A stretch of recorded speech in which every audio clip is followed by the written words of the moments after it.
On Fridays, my bosses give me a chance to talk about something close to my heart.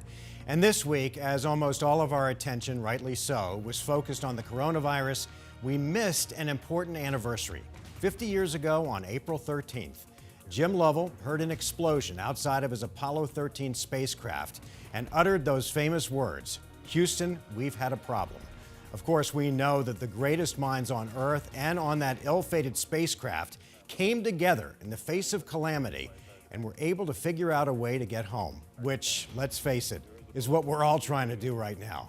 We just want to get home, back to our way of life, back to our jobs, back to just going out to dinner.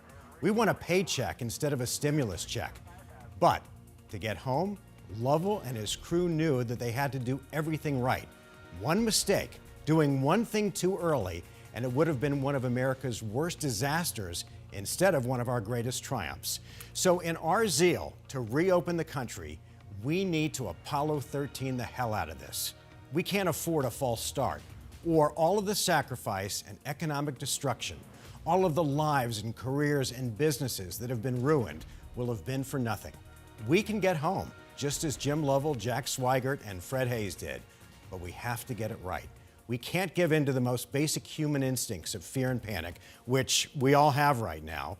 Instead, we have to solve the problems and trust the science. That's what they did 50 years ago. That's what we have to do now.